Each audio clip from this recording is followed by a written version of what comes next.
철인삼촌TV 시청자 여러분 안녕하십니까, 이재열 코치입니다. 며칠 만에 또 인사를 드리게 됐습니다. 자, 얼마 전에 하와이에서 열리는 세계선수권대회, 아이언맨 세계선수권대회가 막을 내렸습니다. 근 한 3년 만에 제대로 된 경기를 다시 볼 수 있어서 너무 좋았고요.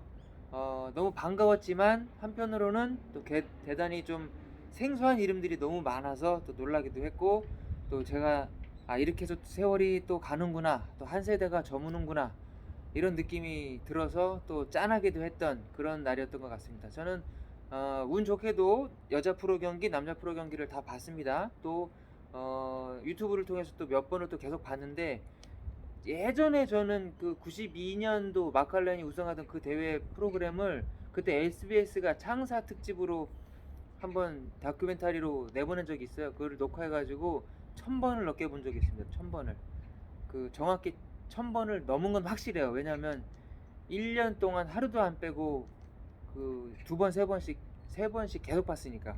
아침, 점심, 저녁으로. 왜 그렇게 봤는지 모르겠는데 하여튼 그렇게 봐도 지겹지가 않고 그렇게 빠져 있었던 때가 있었습니다. 자, 그런 대회를 이제 유튜브 생중계로 봤고요. 여자 경기에서는 첼시 소다로, 미국 선수가 진짜 근 26년 만에 여자 선수 중에서는 파울라 누비피루 프레이저 이후에 18년 만에 우승을 했고, 그 기록도 너무 대단하고, 또 워낙 그 달리기를 잘하는 런이 베이스였던 선수기 때문에 달리는 모습도 너무 경쾌가 잘 봤던 것 같습니다.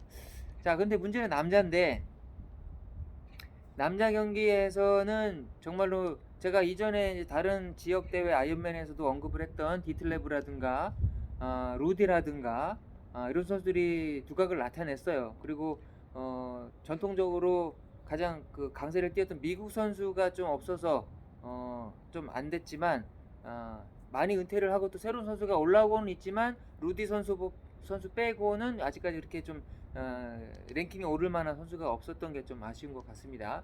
왜냐하면 그 대회가 열리는 지역의 선수들이 좀 분발을 해야 시청률도 오르고 그 지역에 응원하러 나온 관객들도 막 열광하고 이런 게 있기 때문에, 반드시 그 지역의 대회에 참가하는 그 국적의 나라 선수들은 좀 많이 참가하거나 좀 잘해야 되는 게 맞습니다. 그런 면에서 응원을 한 거고요. 최근에 가장 그 장거리 경기, 아니죠, 뭐 단거리 장거리 할 거 없이 뭐 진짜 날뛰고 있는 노르웨이 선수 블루멘펠트하고 구스타프 이덴 선수가 지금 정말로 이름값을 하늘 높은 줄 모르고 올리고 있습니다. 블루멘펠트는 올림픽 금메달 이어서 아이언맨 비공인 세계 신기록도 갖고 있죠. 또 아이언맨 대회에서 여러 번 우승했지. 올해 2월에 열렸던 월드 챔피언십에서도 우승했지. 그 보기와는 다르게 굉장히 지구력과 순발력, 스피드를 다 갖고 있는 선수예요. 보기에는 좀 몸이 굉장히 둔해 보여서 어떻게 저렇게 빨리 뛰나 싶지만, 그렇고 이덴 선수 같은 경우는 그 거의 흠잡을 데 없이 모든 종목에서 그가 참가한 모든 대회, 거리 상관없이 뭐 SLT라든가 뭐 PLT라든가 여러 종류의 대회에서도 다 나가면 우승하거나 입상하거나 하여튼 그래요. 잘하고 있습니다. 그런데 이제 어쩔 수 없이 이런 하와이 올해 아이언맨 세계선수권 대회에서도 두 선수가 우승 후보였어요. 당연히. 그리고 이제 몇몇 또 젊은 선수들, 영건들이 막 20대 초반에, 뭐 그 두 선수도 20대긴 하지만 특히 이제 구스타프 이덴 같은 경우는 26으로 지금 한창 때예요. 근데 보통은 아이언맨 대회는 20대 후반부터가 이제 전성기라고 했거든. 그게 이제 전통적인 체력적인 요소를 감안했을 때 그런 거고, 요즘에는 그게 너무 일찍 더 빨라졌습니다. 연령이 당겨졌어요. 20대 초반부터 아예 아이언맨을 전문으로 시작하는 선수들이 늘고 있고, 또 여러 가지 그게 이제 직업적으로 가능해졌기 때문에 그런 거예요. 예전에는 젊은 선수들한테는 생계 보장이 되지 않기 때문에 그게 되는 쪽으로 짧은 경기를 위주로 하다가 가끔씩 한번 이제 아이언맨에 나가는 이런 경기가 이런 게 있었고, 또 아이언맨을 전문적으로 하려면 어쩔 수 없이 들어가는 시간과 돈이 많기 때문에 좀 쟁쟁한 스폰서가 없으면은 아이언맨을 함부로 이제 꾸준히 도전하기가 어려웠던 시절이 있었습니다. 하지만 지금은 선수들이 이제 SNS라든가 여러 가지 이제 자기를 노출시킬 수 있는 채널들이 많고, 또 사람들도 보는 눈이 높아졌어요. 그리고 그 공중파로만 보는 게 아니라 자기들이 보고 싶은 경기를 여러 가지 채널을 통해서 언제든지 볼 수 있고, 그게 이제 광고성이 있기 때문에, 광고 효과가 입증이 됐기 때문에 많은 회사들이 그런 선수들한테 후원을 적극적으로 해주고 있습니다. 그래서 반드시 뭐 대기업이나 큰 회사들이나 이런 게 아니더라도 조금씩 모아서 이 선수들이 이게 직업적으로 장거리 대회에 전념할 수 있는 환경이 만들어진 게 지금 같은 그런 젊은 선수들이 많이 이제 아이언맨을 전업으로 할 수 있는 그런 배경이 되지 않았나 생각을 합니다. 제가 오늘 제 블로그에도 올렸는데, 오늘 영상에서는 그걸 한번 말씀드리고 싶어요. 그 경기를 쭉 보면서 아이언맨에서 수영은 그 웨슈트를 입는 대회와 입지 않는 대회가 있어요. 근데 거의 대부분의 대회는 웨슈트를 입습니다. 물이 다 차기 때문에. 근데 하와이 아이언맨 대회, 그리고 호주 대회 일부, 호주도 웨슈트를 입어요. 근데 뉴질랜드에서 열릴 때도 3월 초기 때문에 추워서 웨스트를 입고, 거의 대부분 웨스트를 입는 것 같아요. 그게 이제 또 웨스트의 회사들의 그 발전을 또 이끈 그런 면도 있고, 단 하와이에서는 입으라고 해도 입을 수 없을 정도로 물이 미지근하기 때문에 입지도 못할 뿐더러 그 규정상 못 입게 되어 있습니다. 그래서 전부 다 이제 수영복만 입고 수영을 하게 돼 있죠. 그런 면에서 정말로 제대로 된 수영 실력을 겨룰 수 있는 게 하와이 아이언맨 대회다, 저는 그렇게 생각을 합니다. 이 대회는 아무리 빨라봐야 45분이에요. 수영 프로 선수들, 그러니까 우리나라 박태환급의 선수들이 자유형 3.8km를 연습해서 나가면 나오는 기록이 45분입니다. 그게 최고 기록이고, 보통 이제 3종을 전문으로 하는 프로 선수들이 세우는 기록은 47분에서 49분 사이에요. 보통 한 7, 8분에 선두권 선수들이 다 우르르 나옵니다. 그래서 사이클도 같이 타고. 근데 사이클이 이제 지금 문제인데, 사이클이 하와이 대회가 왜 이렇게 힘드냐면, 저도 가봤습니다만은 그 사이클 코스를 헬리콥터에서 바라본 영상을 보면 그 주변에 아무것도 없어요. 그냥 이렇게 약간 우리나라 한라산, 제주도 같은 완만한 산이 옆에 이렇게 있고, 그 해안을 따라서 쫙 그냥 왕복 도로를 하나 뚫어 놓은 거, 그게 한 40년이 지나도 변하질 않아요. 주변에 건물도 하나도 새로 생기는 게 아니고, 이상하게 그 하와이 빅아일랜드 코나는 입주민들이 그렇게 늘지를 않나 봅니다. 우리나라 제주도 같이 막 몇십만 명씩 쫙쫙쫙 늘고, 또 건물이 막 대거 들어서고, 중국 관광객들 모시려고 막 놀이공원 세우고 막 이러는 게 없어요. 거기는 그냥 있는 그대로 현상 유지를 하는 게 그 룰인지 아니면 법으로 정해져 있는지 모르겠지만, 하여튼 지금까지 거의 변함이 없습니다. 그래서 초창기 1회 대회 때부터 지금까지 사이클 기록은 정말 바람과의 싸움이에요. 오죽하면은 하회에서는 그 바람이 워낙 세고 이게 바람 방향을 종잡기가 어렵기 때문에 디스크 휠이 금지입니다. 디스크 휠 끼고 타다가 그냥 날아가요. 미끄러지고 기울어지는 정도가 아니라 확 날아가 버립니다. 오죽하면 선수들은 그 100mm짜리 딥림, 지프나 뭐 헤드나 이런 휠 중에 제일 넓은 딥림 그 휠도 안 써요. 한 80mm에서 50mm 사이를 주로 씁니다. 그게 이제 가장 바람을 이기고 타기가 좋고 또 속도도 잘 나오기 때문에 그걸 썼어요. 근데 올해 대회에서 사이클 1위를 한 프랑스의 그 샘 선수, 샘 레들로우라고 돼 있는데, 그 몇 년 안 됐어. 2016년에 처음 프로가 선수가 돼가지고 참가한 대회도 그렇게 많지가 않은데 10개 정도 참가를 했어요. 근데 다 1등, 2등을 하긴 했더라고요. 최고 기록도 8시간 9분으로 느린 편이 아니고 굉장히 빨라요. 근데 이 선수 특징이 어릴 때부터 3종을 했기 때문에 수영과 사이클이 굉장히 빠릅니다. 그래서 이 선수 트레이드 마크가 그냥 아이언맨 나가면 선두는 무조건 샘이야. 그렇게 정해져 있습니다. 다른 선수들이 이 선수를 따라잡을 수가 없나 봐요. 사이클을 워낙 잘 타기 때문에. 그런데 이제 경력이 쌓이면서 이제 지금 그래봐야 올해 23살이에요. 23살짜리 선수가 하와이 아이언맨 세계선수권 대회에서 사이클을 전체 선두로 계속 타고, 그것도 뒤에 여러 선수 달고 타는 게 아니라 독보적으로 5분 이상의 차이를 내면서 사이클을 마무리 지었습니다.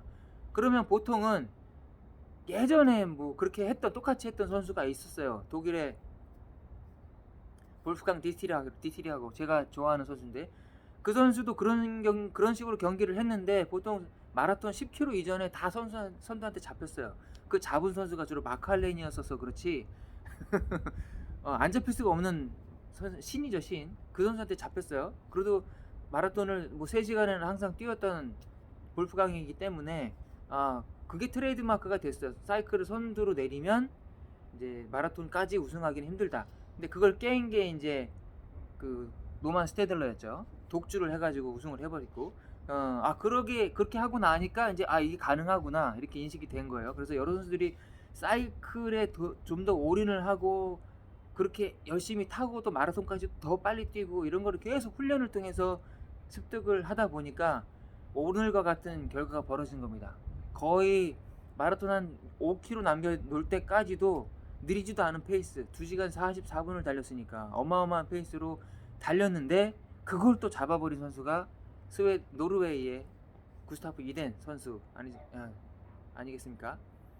정말 너무 빨라요. 수영을 그렇게 하고 사이클을 그렇게 타고 마라톤을 2시간 36분에 뛰었습니다. 그 더운 날씨에 저도 가봤지만 그냥 여러분들이 생각하시는 한여름에 뙤약볕에 달리기를 하는 거예요.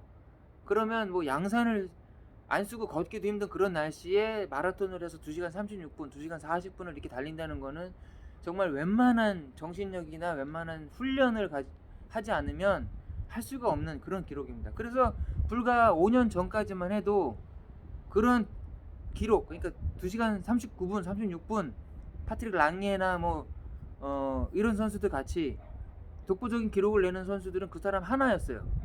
그리고 나머지는 한 4, 5분이나 길면 10분의 차이를 두고 쫓아가거나. 근데 이번 경기에서는 그 10위권, 11위까지도 마라톤이 다 2시간 40분대야.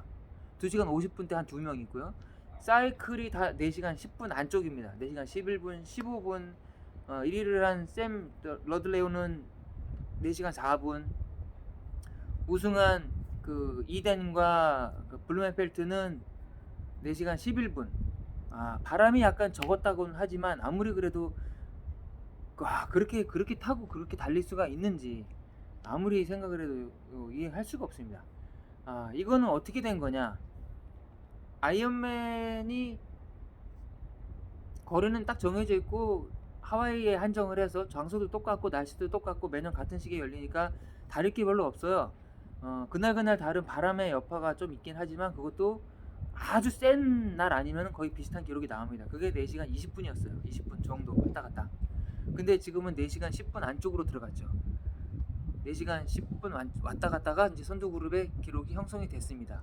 문제는 예전에 4시간 20분 왔다 갔다 하는 기록을 탄 선수가 10명도 안 됐다면 그 10명 중에서 마라톤을 또 3시간 안에 뛴 선수가 한 3명, 4명밖에 안 됐어요. 근데 지금은 사이클이 4시간 10분대 언저리 타는 선수가 수두룩할 뿐더러 그 중에서 또 마라톤을 2시간 40분대 뛰는 선수가 10몇 명이라는 거지.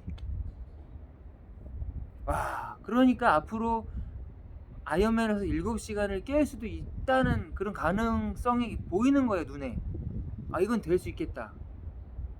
그렇지 않습니까? 예전에 8시간대 깨는 게 진짜 신의 영역이었는데 한 번에 깨지더니 또 깨고 나서도 오래 걸렸어요. 그게 여러 사람이 깬 게 아니에요. 한 3명, 4명 선수가 여러 번 깬 거지 10몇 명의 선수가 여러 번 깬 게 아니거든요.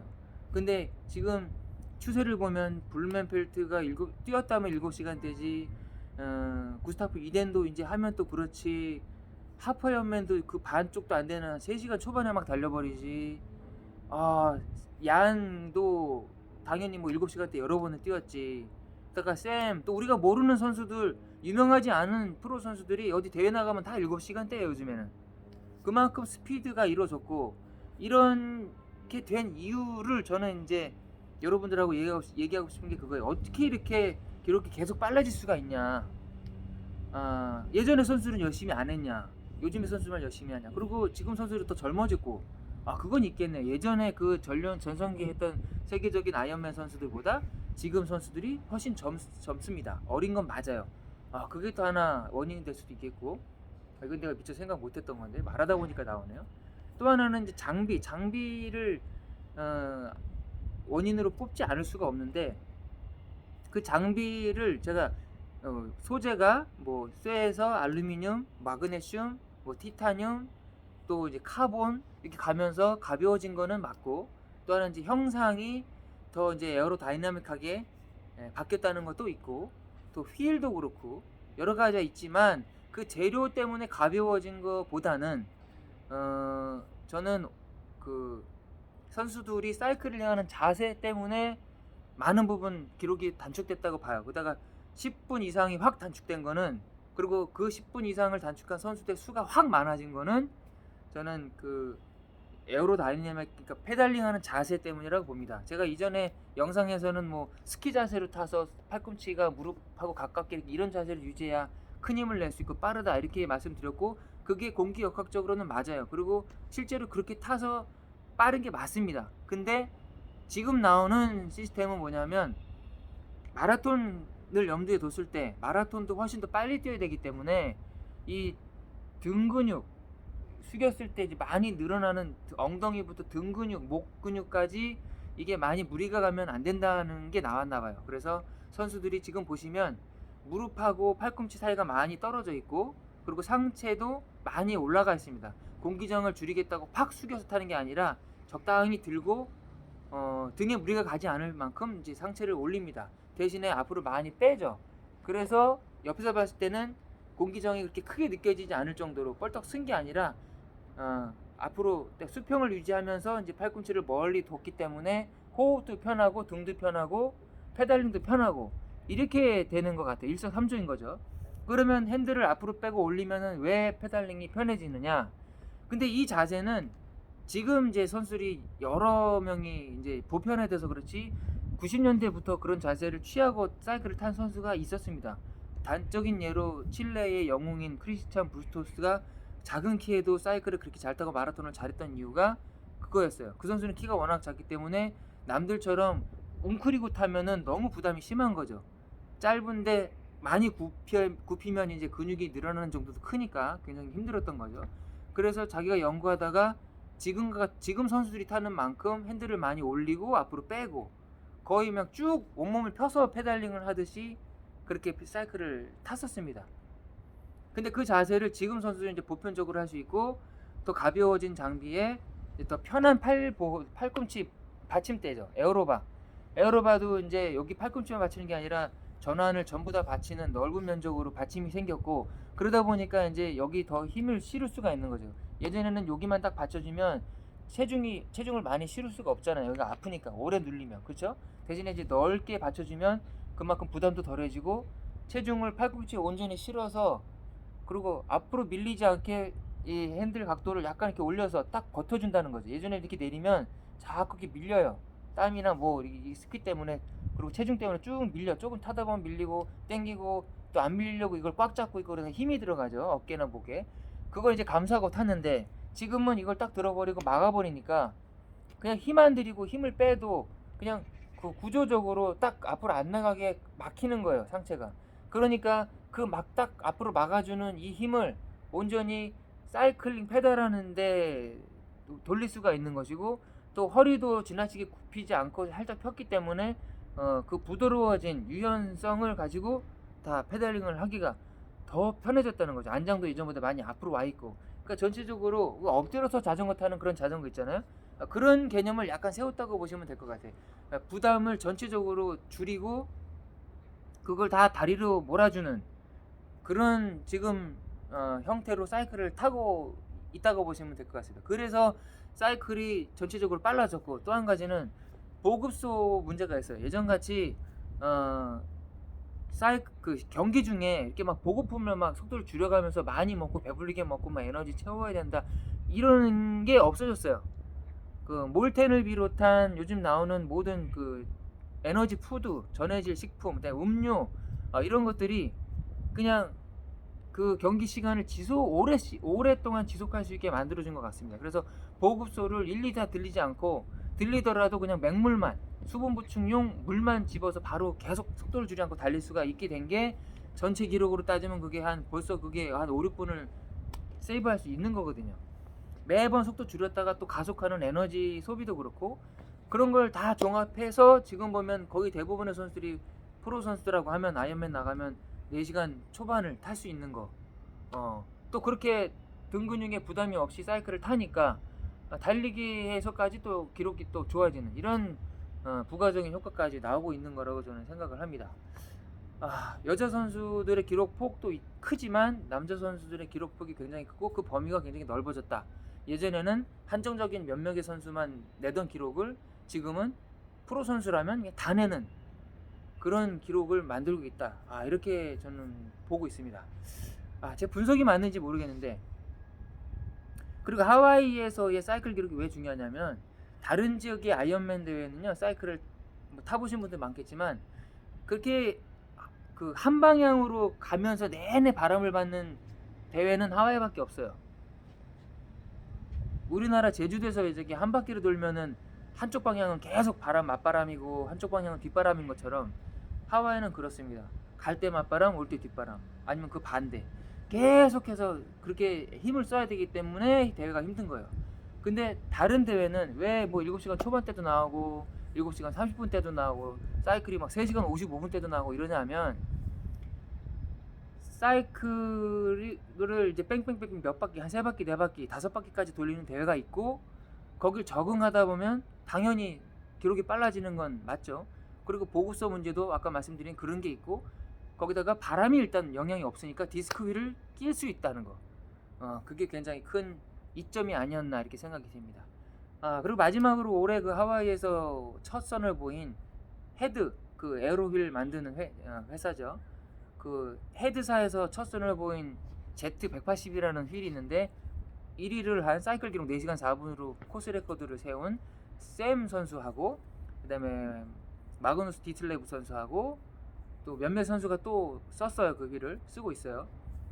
디스크 휠인데 허브 주변 한 10cm 정도만 이제 스포크를 달 수 있도록 공간을 뚫어 놓은 거예요.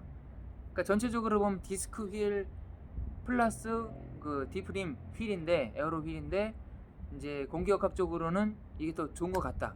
왜냐하면 거의 디스크 휠과 같은 공기 저항력을 갖는데 무게는 훨씬 더 작을 거고, 그리고 제가 보기에는 이제 구조적으로 디스크 휠은 안에 이렇게 빈 것도 있지만 그건 트랙용이고, 도로에서 탈 수 있는 디스크 휠은 보통 지프가 대사라고 봤을 때 여러 가지 다른 휠들도 있지만 안에 스티로폼으로 채웁니다. 그 공명을 줄이고 또 강성을 위해서 그걸 채워요. 그리고 그게 없이 텅 빈 휠은 트랙용으로만 쓰고 캄파뇰로에서 만드는 그런 휠이, 그렇죠. 그래서 어쩔 수 없이 무게가 좀 1200g, 1300g, 뭐 무거운 거는 뭐 1500g까지도 나가고 그렇게 되는 반면에 이 헤드제트 180은 안에 비었습니다. 스포크로 강성을 확보했기 때문에. 스포크가 있고 디프림을 쭉 내려서 한 180cm로 만든 거죠. 180mm로 18cm. 그러니까 거의 휠 전체를 덮었다고 보면 되고, 대신에 디스크 휠처럼 꽉 막힌 게 아니기 때문에 어느 정도 바람은 통하고, 그래서 횡풍에도 안전한 그런 휠을 처음으로 선보여서 그게 올해 사이클 기록을 세우는데 일조를 했다. 저는 그렇게 생각이 됩니다. 아마 이 휠 무지하게 많이 팔릴 것 같아요. 저도 그 휠을 사고 싶고, 제가 예전부터 생각했던 휠 모양이기도 하고, 디스크 휠이 안 돼? 그럼 조금만 뚫으면 되잖아.